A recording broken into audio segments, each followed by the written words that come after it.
Back to news. గజ్వేల్లో మాజీ మంత్రి హరీష్ రావు మాట్లాడుతున్నారు. ఇప్పుడు లైవ్ చూద్దాం. అడుగు గీట మటన్ అమ్మేటోళ్ళని అడుగు, గా కిరాణం దుకాణం వాళ్ళని అడుగు, గా సిమెంట్ అమ్ముకునేటోళ్ళనో స్టీల్ దుకాణం వాళ్ళని అడుగు, బట్టల దుకాణం వాళ్ళని అడుగు, గా కూరగాయలు అమ్ముకుంటోళ్ళని అడుగు. ఇప్పుడు రాంగ భాగ్యలక్ష్మి హోటల్ కాడ పూరి తిన్నాం. భాగ్యలక్ష్మి అంటుంది కేసీఆర్ ఉండగా రోజు 5,000 అమ్ముతుండే సార్, ఏందో ఏమో కాంగ్రెస్ వచ్చినాక 3,000 కూడా అమ్మలేదు సార్ అన్నది. గిరాకీ కమ్ అయిపోయింది అన్నది. ఇది అందరి మాటనా కాదా? అందరి మాటనా కాదా?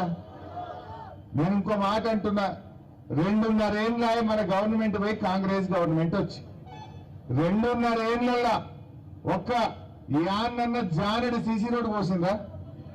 ఒక మూరేడు మోరీ కట్టిందా? ₹1 పని గజ్వేల్లో చేసిండ్రా? రోజు మనల్ని కళ్ళల్లో పెట్టుకున్నారు. అన్ని గజ్వేల్కేనా? అదో గజ్వేలే అవుతుందా అనుకుంటే తిట్టింది కేసీఆర్ను. తిట్టలేరా? వాళ్ళేమో కేసీఆర్ మనకు పనిచేసిందని వాళ్ళు తిట్టిరి. మరి మనము మన కేసీఆర్ ను కడుపులో పెట్టుకొని కాపాడుకోవాలా వద్దా? కేసీఆర్ ఇవాళ ఈడ మనం నిలబెట్టం. ఒకప్పుడు ఈ గల్లి ఎట్లుంటుండే, గీత ఉంటుండే. ఈ బటర్ఫ్లై లైట్లు, 4 లైన్ రోడ్డు, ఇటు చూస్తే వెజ్ నాన్ వెజ్ మార్కెట్, అటు చూస్తే అద్భుతమైన బస్ స్టాండ్ కట్టిస్తుండు కేసీఆర్. ఎటు చూసినా గజ్వేల్ రూపురేఖలు మార్చిండు. ఒకప్పుడు గజ్వేల్ అంటే గద్వాల్, అందరూ పోస్టులో ఉత్తరం వేస్తే గజ్వేల్ ఉత్తరం గద్వాల్ పోతుండేనట. ఇప్పుడేమైంది? కేసీఆర్ వచ్చినాక గద్వాల్ అంటే గజ్వేల్ అన్నట్టు అయింది. అయిందా లేదా? మన పేరు పెంచిందా లేదా కేసీఆర్? పెంచిందా లేదా కేసీఆర్? ప్రజ్ఞాపూర్కి వెళ్ళి ఇప్పుడు ప్రజ్ఞాపూర్కి వెళ్ళి రాంగా చూసిన వెనకట కూడా తెలంగాణ ఉద్యమంలో వస్తుండే సింగిల్ రోడ్ ఉంటుండే. ఆడు బ్రిడ్జి ఉండు, ఎప్పుడు ఒక లారన్న పడిపోవు, ఒక ఆటోనన్న పడిపోవు. కేసీఆర్ వచ్చినాక 4 లైన్ రోడ్ చేసిండు. అద్దమూలు ఉంటుండే రోడ్డు, నున్నగా ఉంటుండే రోడ్డు, ఇప్పుడు చూసిన 40 పొక్కల్ని. ప్రజ్ఞాపూర్కి వెళ్ళి గజ్వేల్ వచ్చేవారు 40 పొక్కలైనాయి. అయినా లేవా? వీళ్ళ ముఖానికి కేసీఆర్ ఓడేస్తే ఇంత డాంబర్ పోసే తెలియలేని కాంగ్రెస్ దద్దమ్మలకు ఇంకా సిగ్గు లేకుండా వచ్చి గజ్వేల్లో ఓటు అడుగుతారట. అరే కేసీఆర్ వేసిన రోడ్డు మీద ఇంత పొక్కలలో ఇంత డాంబర్ పోసే తెలివి ఉన్నది మీ ముఖానికి? నేను రాంగ్ ఇప్పుడు చూసిన 40 పొక్కలు పడ్డాయి. ప్రజ్ఞాపూర్కి వెళ్ళి ఇక్కడికి వచ్చే వరకు 40 పొక్కలు పడ్డాయి. కేసీఆర్ ఉండగా ఎట్లుంటుండే? నూనె డబ్బా జారిపోయి రోడ్డు మీద పడితే మళ్ళీ ఎత్తుకునేటంత నున్నగుంటుండే రోడ్డు. అరే 2.5 ఏళ్ళ కొత్త రోడ్డు లేకపోతే ఉన్న రోడ్డు మీద ఇంత పొక్క పడితే డాంబర్ వేసే తెలివిలేదు ఈ కాంగ్రెస్ వాళ్ళకు. ఇంకా ఓటు కావాలన్నట. ఆనాడు మన కేసీఆర్ 200 పెన్షన్ ఉంటే 2,000 చేస్తా అంటే చేయలేదు. చెల్లె ఆడవిళ్ళ పెళ్లికి ₹1,00,000 కళ్యాణ లక్ష్మి ఇస్తా అంటే ఇయ్యలేదా? బిడ్డ కాన్పుకు పోతే గజ్వేల మంచి దవాఖాన కట్టి కేసీఆర్ కిట్టు పెట్టి తల్లి కన్నం పెట్టి బిడ్డ కన్నం పెట్టి ఆటో కిరా లేకుండా ఇంటికాడ దించిందా లేదా? రేవంత్ రెడ్డి ఏమన్నాడు? 200 ఇస్తుండు కేసీఆర్, నేను 4,000 ఇస్తా. వచ్చినాయా 4,000? ఇప్పుడు 26 నెలలు అయింది. 26 నెలలు నెలకు 2,000 అంటే ఒక్కొక్క ఇంటికి 52,000 బాకీ పడ్డట్టా లేదా? 52,000 బాకీ పడలే? మీరు యాడ్ చేసుకోండి. కేసీఆర్ గెలవంగానే 2,000 చేస్తా అంటే మొదటి నెలనే 2,000 చేసిండు. గెలిచిన తెల్లారే చేసిండు. వీడిప్పుడు 2.5 ఏళ్ళు అయింది, సగం పీరియడ్ అయిపోయింది. ఇంకెప్పుడు ఇస్తాడు? ఇప్పుడు పైసలు పంపిండట. ఇగో గజ్వేల్ కేసీఆర్ని కదా ఎట్లనే చేసి ఉడగొట్టే మనం బాగా తిట్టచ్చు అని కట్టలు పంపిండట రేవంత్ రెడ్డి. ఇక కాంగ్రెస్ వాళ్ళు వచ్చి పొద్దుకి మీ ఇళ్ళల్లో ఫుల్ ఓటుకు 5,000 ఇస్తారట. తీసుకుంటారా? ఓట్లు పెట్టుకోమంటారట. నేను ఒకటే అంటున్నా, అవి మనం కొట్టిని సంపాదించినాయి. ఒట్టు పెట్టుకోమంటే ముందే మనసులు అనుకోవాలి. దేవుడు ఇది ఉత్తుతో ఉంటే నేను, ఎందుకంటే మేము నియ్యదు తప్ప మాకు అన్నం పెట్టిన కేసీఆర్కే వేస్తామని మనసులు అనుకోవాలి. తేరాబాయ్ ఈ 5 కాదు 52,000 బాకీ పెట్టి అక్కడ పోవాలి. ఇది తీసుకున్నాకే అడగాలి. అంతేనా లేదా? మహాలక్ష్మి అన్నాడు మహిళలకు 2,500 వచ్చినాయి ఎవరికన్నా? అది మోసమే. 2,500 అంటే ఇప్పుడు 26 నెలలు 65,000 అక్కకు చెల్లెకు రావాలి. ₹1 వచ్చిందా? కేసీఆర్ ఉండగా కళ్యాణ లక్ష్మి ఇచ్చిండు, కేసీఆర్ కిట్ ఇచ్చిండు, బతుకమ్మ చీరలు ఇచ్చిండు. ఈ గజ్వేల్లో ఇంటింటికి నల్లబెట్టి మీ ఫస్ట్ ఫ్లోర్ కు నీళ్ళు వచ్చేటట్టు చేసిండా లేదా చెల్లె? ఒకప్పుడు గజ్వేల్లో నీళ్ల కోసం మోసి మోసి మీ భుజాలు కాయలు కాస్తుండే. అరే గజ్వేల్కు పిల్లనియాలంటే నీళ్లుండే నా బిడ్డ కష్టపడుతుంది, అది వెనక ముందు 5 రూపాయలు నీమంటే రాదుకుండా మిమ్మల్ని ఇచ్చినారు మీ నాయన ఆలోచించలే? అదే కేసీఆర్ వచ్చినాక పిల్లనిస్తే గజ్వేల్కే ఇయ్యాలన్నట్టు చేసిండు, చేయలేదా? మరి ఎట్లా మర్చిపోదాం దయచేసి? సర్ది నిన్న రేవు కలవద్దా? అరే మా ముదిరాజులకు ఎంత మంచి ఫంక్షన్ హాల్ కట్టించిన, మా ముస్లింలకు జబర్దస్త్ షాదీఖానా కట్టియలేదా?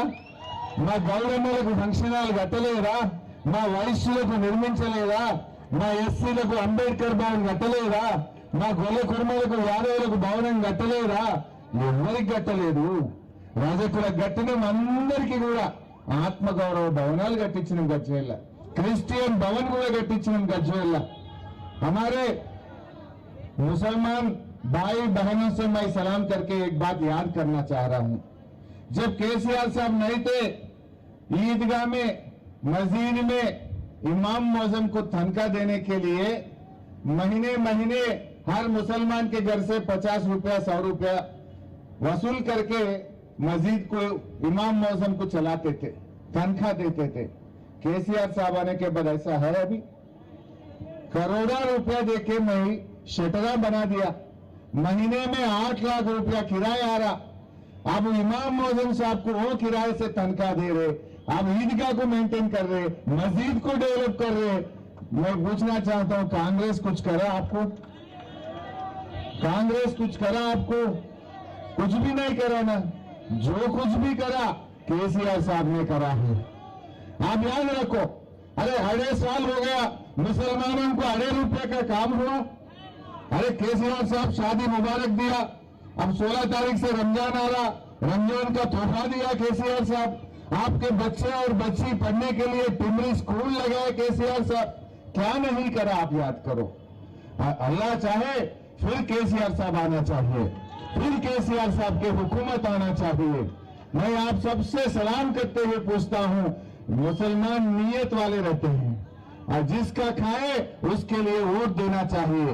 केसीआर साहब अपने को अच्छा काम करके दिए। आप सब जो भी होने दो, जहां भी जाओ, कोई गली में कार देखते हुए कार पे डाल देना चाहिए। मैं आप सबसे गुजारिश करता हूं, बीजेपी वाले कांग्रेस वाले जो भी आने दो, हमारा वोट हमारे केसीआर साहब को बोल के बोलना चाहिए। ముఖ్యంగా ఆలోచించండి అక్క చెల్లెళ్ళు అన్నదమ్ముళ్ళు. నిన్న ఒక బీజేపీ వాడు వచ్చింది ఇక్కడికి, మాట్లాడితే రేవంత్ రెడ్డి నోట్ల అబద్దాలే, బీజేపీ వాళ్ళు అబద్దాలే.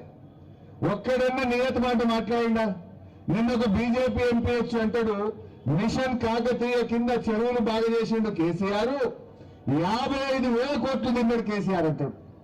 అసలు ఖర్చు అయింది 5,000 కోట్లు. మిషన్ కాకతీయ చెరువుల మీద పెట్టిన ఖర్చే 5,000 కోట్లు. నిన్న ఒక బీజేపీ ఎంపీ వచ్చి 56,000 కోట్లు తిన్నాడు కేసీఆర్ అంటాడు. ఇది నోటికి మొక్కాలే. ఖర్చు పెట్టింది 5,000 50,000 తింటారు ఎవడన్నా? అంటే ఏం మాట్లాడు? అంటే మీరు ఏమన్నా కానీ బట్టగాల్చి మీరు చేసే రకం. అదే కాళేశ్వరం ప్రాజెక్టు కట్టక ముందు పాండవుల చెరువుల సుక్క నీళ్లు ఉండునా? మల్లన్న సాగర్ లో నీళ్లు ఉండునా? గజ్వేల్లో పంటలు వండునా? మనం బోరేస్తే 400 ఫీట్లు వేస్తే సుక్క నీళ్లు వచ్చునా? ఇలా కాళేశ్వరం కట్టినాక బంగారం వల్ల పంటలు పండుతున్నాయి మన మెదక్ జిల్లాలో. కాళేశ్వరంలో పెట్టిందే 84,000 కోట్ల ఖర్చు, 1,00,000 కోట్లు తిన్నారని బదనాం చేస్తారు. అంటే ఏం చేయొద్దు, మీ లెక్క దద్దమ్మ లెక్క కూర్చోవాలి, ప్రజలకి ఏం పని చేయొద్దా? కేసీఆర్ కాళేశ్వరం కట్టింది కనుక ఇలా బంగారం వల్ల పంటలు పండుతున్నాయి మా మెదక్ జిల్లాలో. బంగారం వల్ల మా రైతులు బతుకుతున్నారు. ఇలా భూముల ధరలు పెరిగినాయి కేసీఆర్ వచ్చినాక. అరే మీకు తెలియదా చెల్లె, అప్పుడు ఇదే గజ్వేల్లో 5 లక్షలకు 10 లక్షలకు భూమి కేసీఆర్ వచ్చినాక ₹1 కోటి పెరిగినాయో లేవా? భూముల ధరలు విలువలు పెరిగినాయో లేవా? కాంగ్రెస్ వచ్చినాక ఏమైంది? భూముల ధరలు పాతాళానికి, బంగారం ధరలు ఆకాశానికి అయినాయా లేవా? రేవంత్ రెడ్డి ఏమన్నాడు? కళ్యాణ లక్ష్మి ₹1,00,000 ఇచ్చిండు కేసీఆర్, నేను తులం బంగారం కలుపుతా. కలిపిండు ఎవరికన్నా? వచ్చినా ఎవరికన్నా? ఆ కళ్యాణ లక్ష్మి శక్తి కూడా చక్కగొట్టలేదు. బంగారం ఇవ్వలేదు కానీ బంగారం ధరలు మాత్రం ఆకాశాన్ని అంటున్నాయి, భూముల ధరలు పాతాళానికి అంటున్నాయి. ఏదైనా బిడ్డ పెన్ను ఉన్నది, ఇంట్లో లగ్గం ఉన్నది, దవాఖాన ఉన్నది అని ఏదైనా ఒక అర్ధ ఎకరం అమ్ముకుందామంటే అసలు కొనటోడు ఉన్నాడా? ఏ ప్లాట్ అమ్ముకుందామంటే ఏదైనా కొనటోడు ఉన్నాడా? ఇవాళ గజవేలు 150 షటర్లు కిరాయికి పడ్డాయి, టూలెట్ బోర్డులు కనబడుతున్నాయి, గిరాయికి అయితే లేదు. గజవేలను ఆగం చేసిండు, ఏం ఇంత పని జరగలే. ఇవాళ మీ గల్లీలలో ఎక్కడన్నా మోరీ కనబడుతుందా? మంచిగా అండర్ గ్రౌండ్ డ్రైనేజీ కట్టి చక్కగా మోరీలు లేకుండా శుభ్రంగా మన సిద్దిపేటను చేయలేదా కేసీఆర్ సార్? మన గజ్వేల్ని చేయలేదా మన కేసీఆర్ సార్? మన మెదక్ జిల్లాను చేయలేదా మన కేసీఆర్ సార్? ఆలోచన చేయండి. మొత్తం తెలంగాణను అద్భుతంగా కేసీఆర్ గారు అభివృద్ధి చేసిండ్రు. మాట అంటే మాట మీద నిలబెట్టాడు. పెన్షన్ అయినా, కళ్యాణ లక్ష్మి అయినా, కేసీఆర్ కిట్ అయినా, మరి పట్టణాల అభివృద్ధి అయినా, మంచి నీళ్ళైనా, పిల్లల చదువులైనా, గురుకుల పాఠశాలలైనా, ఎస్సీ ఎస్టీ బీసీ మైనారిటీ పిల్లల చదువుల కోసం 1000 గురుకులాలు పెట్టిండు మన కేసీఆర్. రేవంత్ రెడ్డి వచ్చినాక ఏం చేసిండమ్మా? ఉన్న బతుకమ్మ చీరలు బంద్ అయినాయి, గొర్రె పిల్లల పథకం బంద్ అయింది, దళిత బంధు పథకం బంద్ అయిపోయింది, కేసీఆర్ కిట్టు బంద్ అయిపోయింది, న్యూట్రిషన్ కిట్టు బంద్ అయిపోయింది, పిల్లల ఫీజు రియంబర్స్మెంట్ పథకము రద్దయిపోయింది. అసలు చేసిందేం లేదు, ఉన్నాయి బంధు పెట్టుడే. కేసీఆర్ కట్టిన బిల్డింగ్లకు రిబ్బన్లు కత్తిరించుడు, లేదంటే కేసీఆర్ పథకాలకు కత్తెర పెట్టుడు. రైతు బంధు పడ్డదా? ఇప్పుడు యాసంగి ఫిబ్రవరి వచ్చింది, పడ్డదా? ఎరువు బస్తాలు దొరుకుతున్నాయా? కేసీఆర్ ఉండగా ఇదే గజ్వేల్లో ఎక్కడన్నా తెలంగాణలో ఎరువు బస్తాలు కావాలంటే ఆటోని చెప్పి 4 సంచులు వేసుకెళ్ళాలి అంటే ఇంటికాడ ఇష్టం. ఇప్పుడేంది పరిస్థితి? దొరుకుతున్నాయా? మీరే ఆలోచన చేయండి. అందుకే దయచేసి మన గజ్వేల్ గౌరవం పెరగాలన్నా తగ్గాలన్నా? గజ్వేల్ ప్రతిష్ట పెరగాలన్నా తగ్గాలన్నా? గజ్వేల్ అడ్డా, గజ్వేల్ అడ్డా, గజ్వేల్ అడ్డా మాటల్లో కాదు, 11 తారీఖు నాడు ఓట్లలో కనబడాలి. ఎందుకంటే ఇంకా 2 ఏళ్ల తర్వాత ఉంటాడా ఈ రేవంత్ రెడ్డి? మళ్ళీ ఎవరు వస్తారు ముఖ్యమంత్రిగా? అప్పుడు మన గజ్వేల్ కేసీఆర్ ఉంటారా ఉండరా? మరి ఈ పిల్లలు మీ దయ ఉంటే 5 ఏళ్ల కోసం గెలుస్తారు, 5 ఏళ్ల కోసం గెలుస్తారు. 2 ఏళ్ల తర్వాత మళ్ళీ కేసీఆర్ వచ్చినాక ఉరికాయా మన పనులు? ఉరుకుతాయా ఉరికాయా? వీళ్ళ ముఖం ప్రజ్ఞాపూర్ లాగా ఈ గజ్వేల్ బస్టాండ్ బారణ పడైంది, ఇంకా చారణ పన్నెండ చేసింది 2.5 ఏళ్లలో అట్లనే పడబెట్టి. ఇంకా వీళ్ళట వచ్చి గల్లీలలో ఓటు అడుగుతారట. దయచేసి ఆలోచన చేయండి. ఇక నడిమిట్లో బీజేపీ మోపైండు. అసలు వాడు ఏమైనా చేసిండు ఆ తల్లి మనకు? అరే ఎరువు బస్తాల ధర పెంచిండ్రు, పాల ధర పెంచిండ్రు, జిఎస్టీ పెట్టిండ్రు. కేసీఆర్ గిడకి రామాలయం ఎంత మంచి కట్టించండి, ముప్పట్లకనే ఉందా రామాలయం? గా శివాలయం ఎంత మంచి కట్టిండు, గా పాండవుల చెరువు ఎంత మంచిగా చేసిండు, గా రాజీవ్ పార్క్ ఎంత మంచిగా అయింది. ఆలోచన చేయండి. అందువల్ల దయచేసి నేను మీతో కోరేది ఈ మనం సర్దిదిండ రేవు తలవాలి. మీరు బీజేపీ వాళ్ళు వచ్చి పైసలు బాగా తెచ్చి పంచుతారట. బీజేపీ వాళ్ళు ఏం చేసిందని నేను అంటున్నా. గజ్వేల్లో బీజేపీ నుంచి ఒక రోడ్ అయిందా, ఓ మార్కెట్ కట్టిండ్రా, ఒక మోరీ కట్టిండ్రా, మంచినీళ్లు తెచ్చిండ్రా, కరెంట్ ఏమన్నా ఇచ్చిండ్రా? ఏమి ఇచ్చిండ్రు? ఏమి చేయని బీజేపీకి ఎందుకు ఓటేయాలి? మా అంటే గజ్వేల్లో 1 2 గెలుస్తామంటుండ్రు. ఆ 1 2 వాళ్ళు చైర్మన్ అయ్యేది ఉన్నదా? ఆ 1 2 వాళ్ళు ఏమైనా ముంగట పడేది ఉన్నదా? మరి మనం ఎందుకు బీజేపీకి వేద్దాం? బీజేపీకి ఆ పువ్వు గుర్తు ఓటేసుడంటే మోరీలేసుడే. నిన్న వచ్చిన బీజేపీ ఎంపీ వాళ్ళ నిజం ఎంత ఉంటుందంటే, మిషన్ కాకతీయ ఖర్చు అయింది 5,000 అయితే వాడు 50,000 కోట్లు తిన్నారు అంటాడు. అంటే ఎంత ఫాల్తు మాటలు, ఎంత గలత్ మాటలు చెప్తారో మీరు అర్థం చేసుకోండి. మీ కళ్ళ ముందు నేనేందో చెప్తున్నాను కాదు, పొద్దున్న లేస్తే మీరు నల్ల తిప్పుతారు. ఆ బిందెలు పడే నీళ్లలో కేసీఆర్ కాలు కనబడదా? మీ ఇంట్లోకి కాలు బయట పెడితే మీ కాలుకు దుమ్మంటకుండా కట్టిన సీసీ రోడ్డు కేసీఆర్ది కాదా? మార్కెట్కి వచ్చి కూరగాయలు కొంటే ఆ మార్కెట్ కేసీఆర్ది కాదా? కళ్ళ ముంగట కనబడ్డ చూసి ఓటైంది. ఎవడో చెప్పుడు మాటలు కాదు, ఎవడో చెప్పే అబద్ధాలు కాదు, మీ కళ్ళ ముందు కనబడుతుంది కదా. గజ్వేల్ చుట్టూ ఎంత అందమైన ఔటర్ రింగ్ రోడ్ వచ్చింది. గజ్వేల్ దవాఖాన రాత్రి 12 గంటలకు ఎవరైనా పోయినా కూడా ఇవాళ మంచిగా చూసేటట్టు డాక్టర్లను పెట్టలేదా? అరే ఒకప్పుడు గజ్వేల్ దవాఖానలో పందులు ఉంటుండే అన్ని. కేసీఆర్ రాకముందు ఎట్లుండు, మొత్తం పందులు ఉండదు అట్లా. ఇప్పుడు దాని నిండా డాక్టర్లు ఉన్నారు. 100 మంది డాక్టర్లు పెట్టిండు, ఒక్కరిని కాదు ఇద్దరిని కాదు కేసీఆర్ గారు. దవాఖానా సరిపోతలేదంటే యువతల దిక్కు గెస్ట్ హౌస్ తీసేసి మళ్ళా గంట పెద్ద దవాఖానా కట్టిండు. 2 దవాఖానాలు కట్టలేదా? జనం జాలతలేదంటే ఇంకో దవాఖానా కట్టిండు.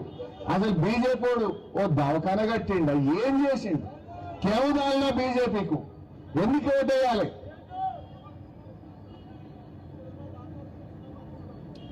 మా తమ్ముడు చెప్తుండు, కాంగ్రెస్ వచ్చినాకనట గజ్వేల్ దవాఖానకి 5-10 మంది హుస్నాబాద్ పట్టుకపోయిందట. 5-10 మంది డాక్టర్లు మనలో అటుపట్టుకపోయిందట కాంగ్రెస్ వాళ్ళు. మరి మన డాక్టర్లను ఎత్తుకపోయిన కాంగ్రెస్ కు మనం ఎందుకు ఓటేయాలి? మనకు దవాఖానల సౌలత్ కమ్మి చేసి మన డాక్టర్లను ఎత్తుకపోతే మనం ఎందుకు ఓటేయాలని అడుగుతా ఉన్నా. అందువల్ల మీరు వేరే మీటింగ్ లో కూడా పోతారు, పోని నేను వద్దంటలేను, కానీ నియత్ మాత్రం తప్పదు. ఏదో కడుపు తిప్పల ఎవడు పిలిచినా పోతాం, కానీ మన నియత ఏంది? మన నియత ఏంది? మరొక కరోనా వచ్చింది. కరోనా వస్తే మనిషికి 10 కిలోల బియ్యం పంపలే కేసీఆర్? 3 ఏళ్ళు 4 ఏళ్ళు పంపిండు, పంపలేదమ్మా? ఇంత కడుపులో పెట్టుకొని సాదుకోలేదా? మరి ఎట్లా మర్చిపోదాం? కష్టంలో ఉన్నప్పుడు కాపాడుకున్నాడు కదా, నా రెమిడీసివిర్ ఇంజక్షన్లు పంపలేదా? ఇక కరోనా వస్తే అందరు తలుపులు పెట్టుకొని ఇళ్లలో ఉంటే నేను వచ్చి గల్లీలలో తిరిగిన. భయపడకుండి, మేమున్నాం, కేసీఆర్ వేలిచ్చిండు నన్ను, ధైర్యంగా ఉండండి, సూదులు ఉన్నాయి, మందులు ఉన్నాయి, జాగ్రత్త అని నేను కరోనా వస్తే గల్లీలలో తిరిగి ధైర్యం చెప్పిన. ఇప్పుడు వచ్చే బీజేపీ వాడు వచ్చిందా? ఇప్పుడు ఓట్లు ఏమైనా వచ్చే కాంగ్రెస్ వాడు వచ్చిందా? ఎవరు వచ్చింది ఆ రోజు? కారు గుర్తోళ్ళు వచ్చింది. మేము వచ్చి కాపాడుకున్నాం మిమ్మల్ని, మేము వచ్చి ధైర్యం చెప్పిన. हमारे मुसलमान भाई से रिक्वेस्ट कर रहा हूं, कभी कोई रमजान को मैं मिस हुआ? हर दावत इफ्तार में मैं आया ईदगाह में आपके साथ, मैं रमजान के लिए मैं आपके साथ बैठा, नमाज में होने के बाद आपके साथ खाना खा के गया, मैं आपके साथ था, जितना भी काम रहने दो, हर रमजान को मैं गजवेल में आया नहीं आया? ये कांग्रेस वाले बीजेपी वाले कोई आया? फिर इलेक्शन के बाद कोई आता? फिर आपके लिए हम रहेंगे, हमारे लिए आप रहना चाहिए। बस लास्ट टाइम वाइस चेयरमैन हमारे जक्की भाई को बनाया, दिख रहा मेरे को यहां पर, नहीं बनाया जकीम साहब को, आप जानते हैं। और भी करेंगे, हम मिलके रहेंगे, हिंदू मुसलमान एक गंगा जमुना तहसीब जैसा मिलके रहना चाहिए। कल चुंदम కేసీఆర్ రాముల వారి గుడి కట్టిండు, మసీదు కట్టిండు, కేసీఆర్ చర్చి కట్టిండు, శివాలయము కట్టిండు, ఏం కట్టలేదు చెప్పుంది? ఏది అడిగినా చేసిండు మన కేసీఆర్. అందువల్ల మీరందరూ కూడా ఎవరు ఎన్ని పైసలు ఇచ్చినా, ఎవరు ఎన్ని వంగి వంగి దండాలు పెట్టినా, కాళ్ళు మొక్కినా నియత్ తప్పకుండ్రి. మనది కారు, మన గజ్వేల్ అడ్డ, కేసీఆర్ గడ్డ. జై తెలంగాణ. కారు గుర్తుకే నిజంగా వేస్తూనే చేయొద్దు, నాకు అందాలు దొరుకుతుంది. కారు గుర్తుకే, కారు గుర్తుకే. జై తెలంగాణ.